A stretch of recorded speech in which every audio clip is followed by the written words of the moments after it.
Living and Loving Life's podcast is to help people find their balance spiritually, mentally, physically, emotionally, financially, and socially. Listeners will have a positive mindset, renewed outlook for themselves, their future, and believe they are beautifully made inside and out. Listeners will shine and be an example to others as they live fully, completely with no barriers, no burdens, and no regrets.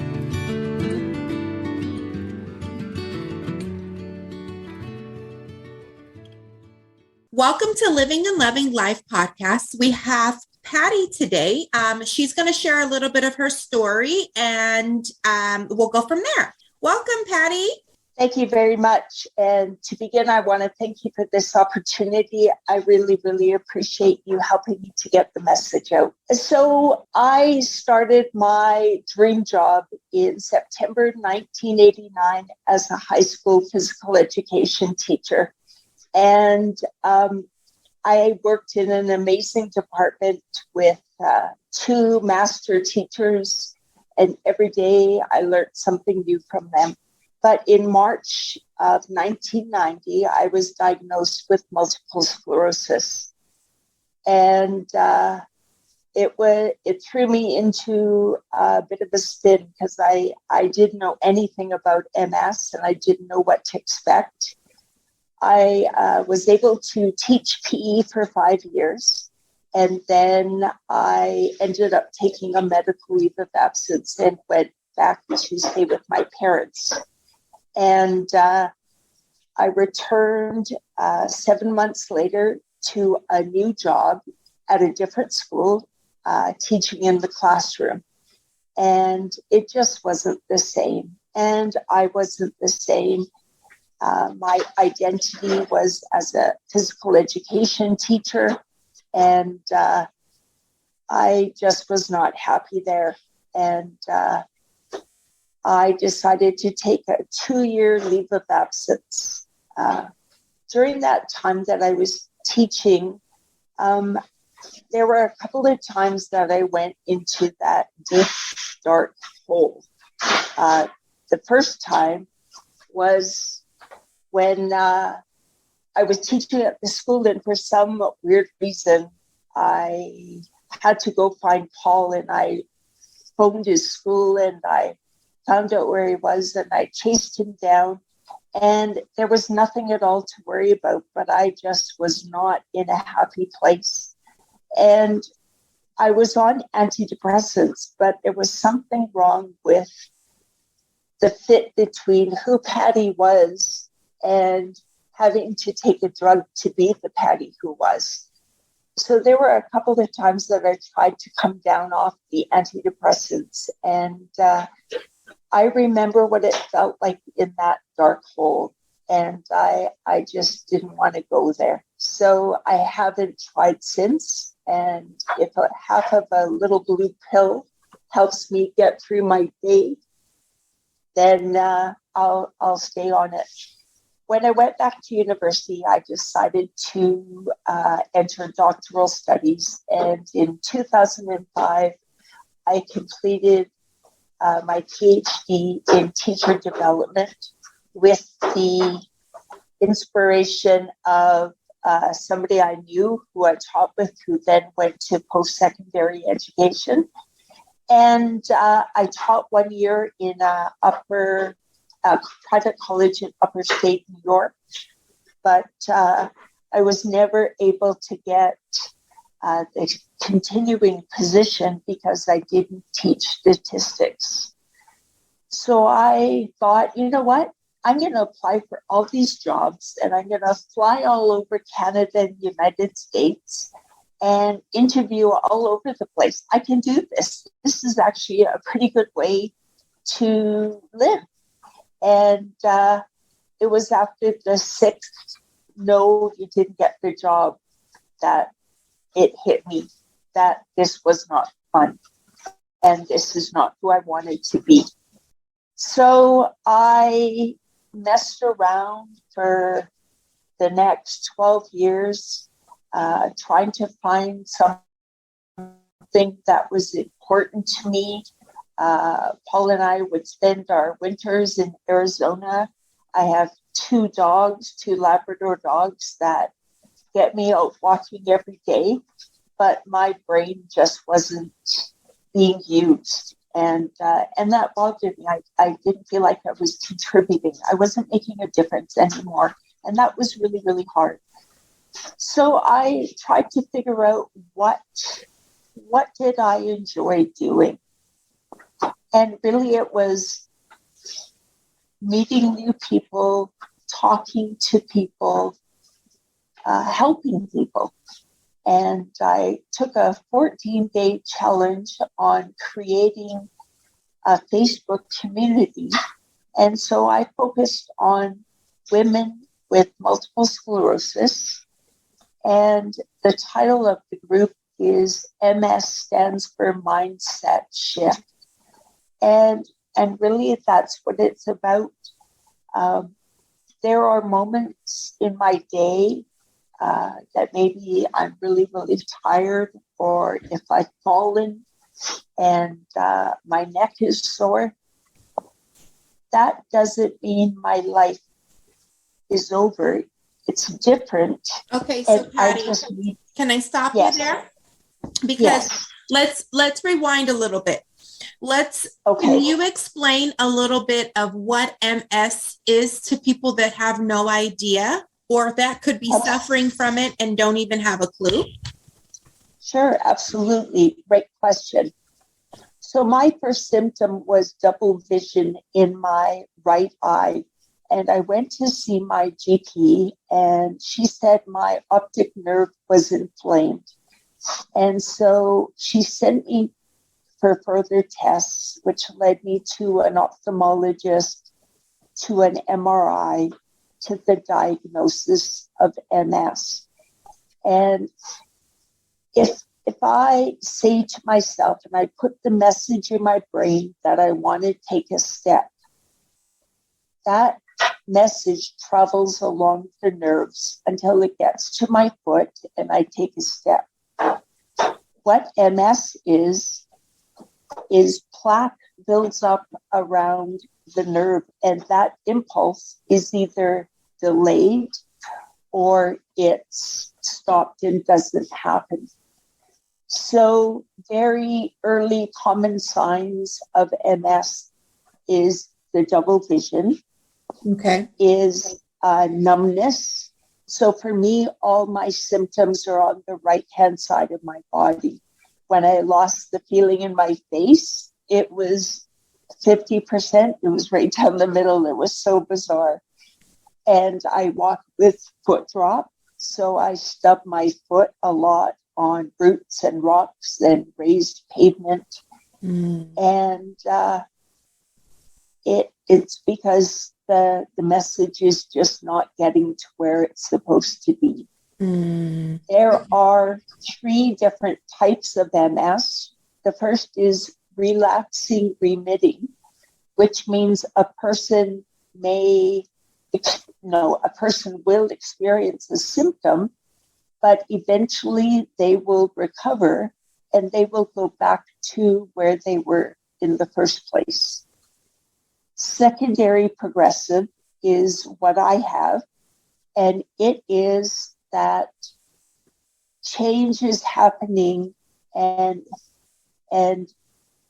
when I start feeling better after a relapse, I will not go back to where I was in the beginning. So over 30 years for me, it's taken, to get me where I am. So it's a very, very, very slow progression. And the only people who really seem to notice are people like my family who don't see me very often. Whereas for us here, we're together all the time. So, it just seems to be happening, but we don't really compare it to anything else. And primary progressive is, it's the toughest of them all. And the progression is so quick that people can find themselves in a wheelchair within 6 months of diagnosis, and the recovery is not there. Okay, so question for you is, if you catch it early on, is that something that is that can be, I don't want to say fixed, but can you slow the process down? Is there anything that you can do to help not to basically slow down the process of going from, Right. You know what I'm trying to say? Yes. And so today there is a tremendous amount of research going on in multiple sclerosis. Mm-hmm. They still don't know what causes it, and they still aren't any closer to a cure. So in Canada, for every 4 people who are diagnosed with MS, 3 are women. And for women, the diagnosis will be somewhere between 25 and 40. And there really is no way to be aware of what's happening to you and change the outcome of the disease. There are medications that treat different symptoms, like fatigue, like bladder weakness, like cognitive issues. But that is just helping you to manage it a lot better. It doesn't take them away. So the answer is really no. It's MS is notorious for its unpredictability and uncertainty. And that's what makes it such a difficult disease, especially for someone who knows exactly what they want to do and where they're going to be in 10 years, because that is pretty difficult to maintain. Okay, so the reason why I felt like you would be really valuable to the show and our listeners is that basically you found out you have MS. There's really nothing you can do but accept that, but also still live your life and love it and not let that define who you are moving forward. Exactly. And it didn't happen overnight, and it wasn't easy, and there were some days that it wasn't pretty. But eventually, I figured out that I have to let go of my past. I can't keep thinking that I'm a PE teacher, because I'm not. So let it go. I need to move on. And so what I did is I really paid attention to what things made me happy and joyful and fulfilled. And it was with people. And what happened when I was with people? Well, I was very positive. I was very optimistic. So I decided that that's how I'm going to start every single day of my life. Is I get up in the morning and I say, you know what? I'm going to start today as my best self. And if that doesn't last, I'm going to let it go. Just let it go. Because there's tomorrow. And who knows what tomorrow's going to bring. Yeah. And this has served me very, very, very, very well. Okay, Patty. So what would you have to say is the hardest lesson that you've learned during your journey? And do you apply that to your day-to-day life? Great question. Having to ask for help is very hard for me to do. And I work to apply it to myself and my everyday experience. But I will try it first on my own. And then when it's really evident to me that I need help, absolutely. And I'm getting better at it, just like living a better life with MS. You know, I'm figuring it out and I'm getting it together. But it's that mindset. That's really, I think, for me, it was the key. And it's enabling me to live a very good life, a very good life. And that's why I started the Facebook group for women, is I feel I have something to offer. And I cannot guarantee anything. And all I can do is share my experiences.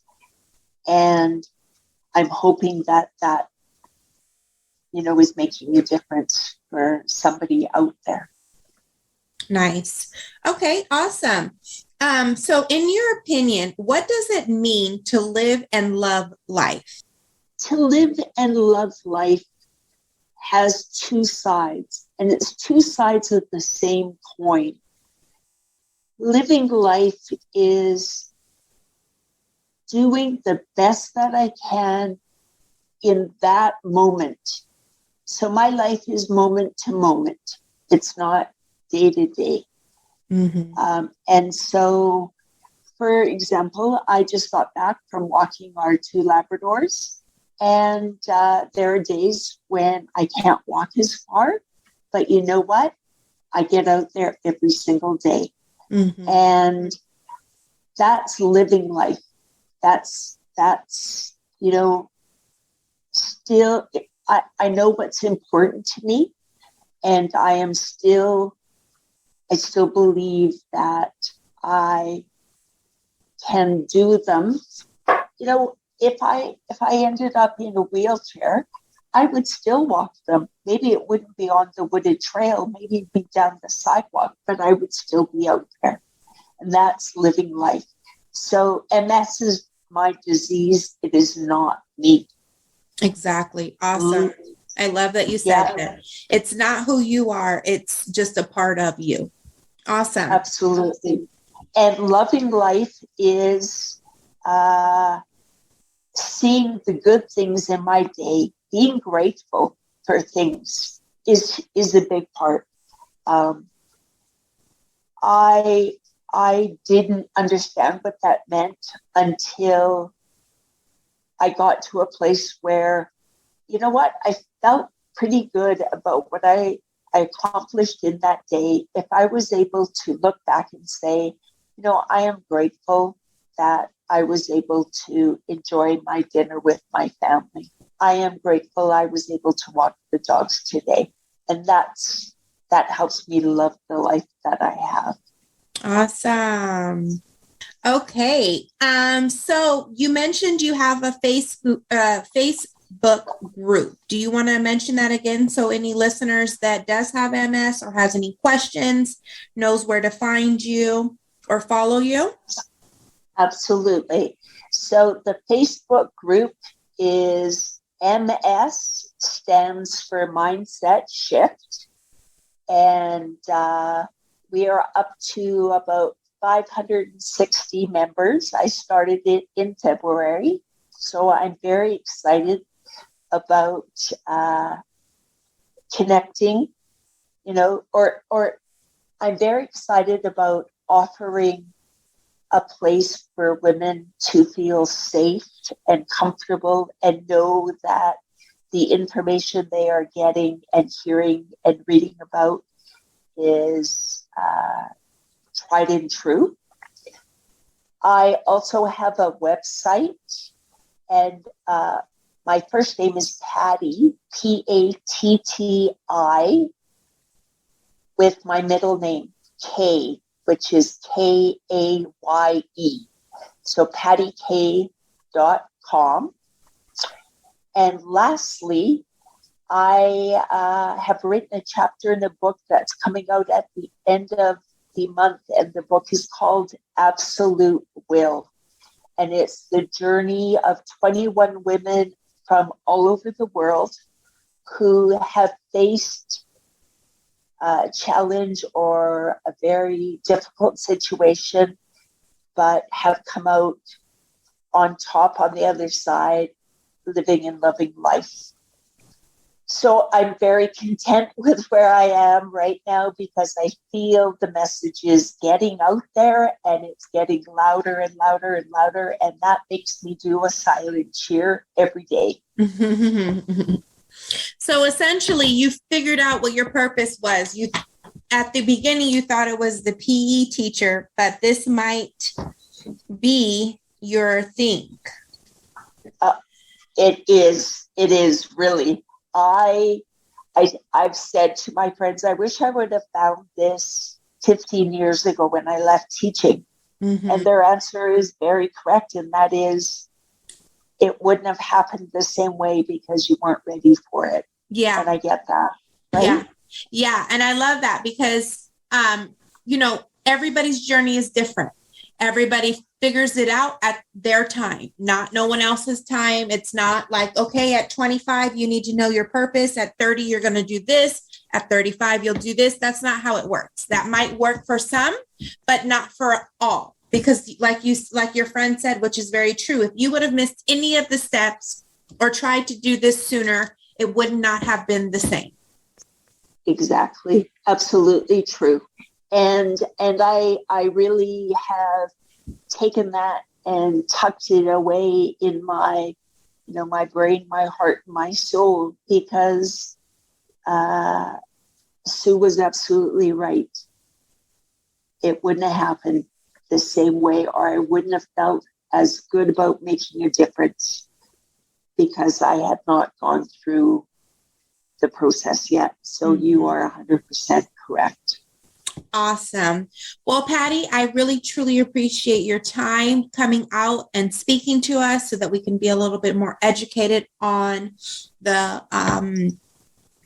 diagnosis of MS, which you said could come anywhere between 25 to, what was that last number?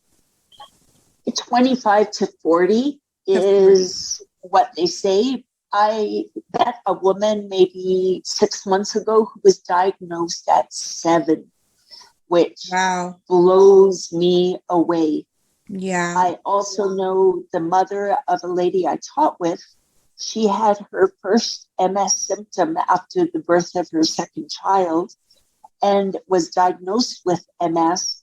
And it was 42 years later that she had another symptom. So that really illustrates the uncertainty and unpredictability of the disease. Yeah. Well, I really think that you're doing something really good. It's good to educate and let people know what's going on versus them just being in the dark and not knowing what they can do or feeling as if they're hopeless. So thank you, Patty, so much again for coming out and educating us and the listeners on such a sensitive matter. Thank you for the opportunity, and everybody out there in the whole wide world, love yourself, live your life, be yourself, and you got this. Awesome. I love it. Thank you so much, Patty. You have an amazing day. And listeners, please tune back into next week's episode. We'll have some more little jewels, tools, or some kind of information for you. See you back next Monday. Have a wonderful day, guys.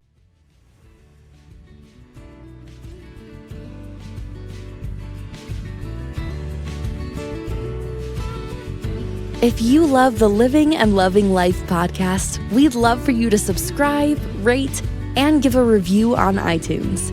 Don't forget to join us next week for another episode. Thank you for listening.